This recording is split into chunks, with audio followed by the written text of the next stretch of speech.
From Washington, this is VOA News.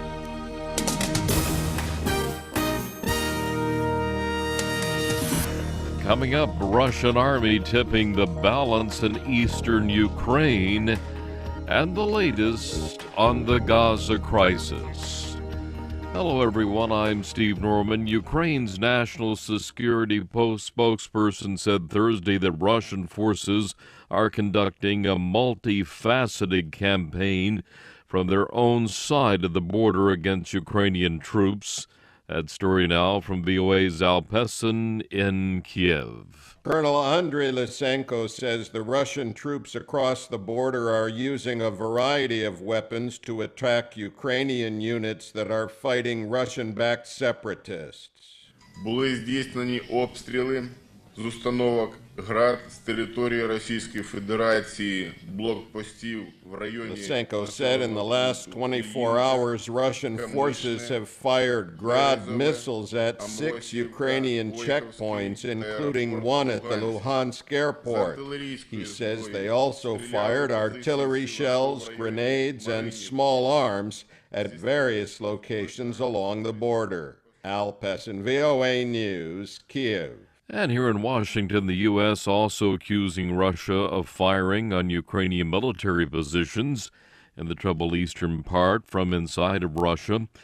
And the White House is the Washington contending that Moscow intends to supply pro-Russian rebels with bigger and more powerful weaponry to fight Kyiv's forces. U.S. State Department spokesperson Marie Harf. We have new evidence that the Russians intend to deliver heavier and more powerful multiple rocket launchers to the separatist forces in Ukraine, and have evidence that Russia is firing artillery from within Russia to attack Ukrainian military positions. Spokesman for the U.S. Defense Department said Russian forces fired artillery shots into Ukraine Thursday.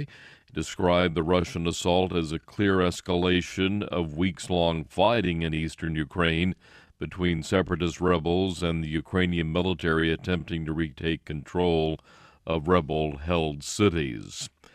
Another bloodbath that is in Iraq. Militants killed at least 51 prisoners and 8 policemen in an attack on a convoy north of Baghdad. Thursday's attack happened as the convoy was carrying prisoners from a military base in the town of Taji, about 20 kilometers from the capital.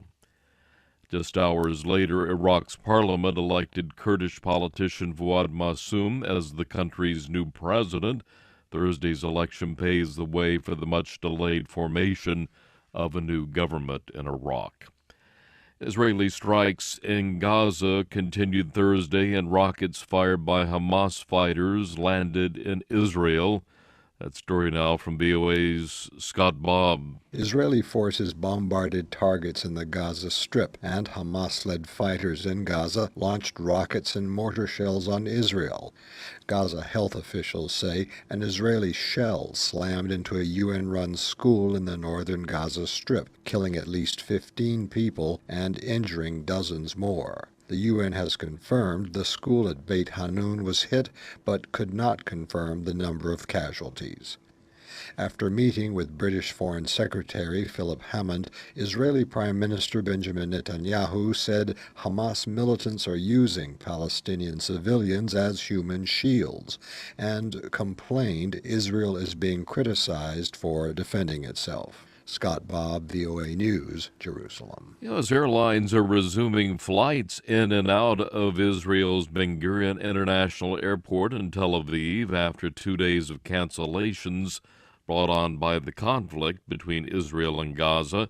The U.S. Federal Aviation Administration removed restrictions after reviewing new information along with the measures Israel is taking to mitigate potential aviation risk. European Aviation Safety Agency also lifted its restrictions into Israel on Thursday. Mali's President Ibrahim Boubacar Keïta says searchers have spotted the wreckage of an Air Algeria plane that went missing on a flight from Burkina Faso to Algeria.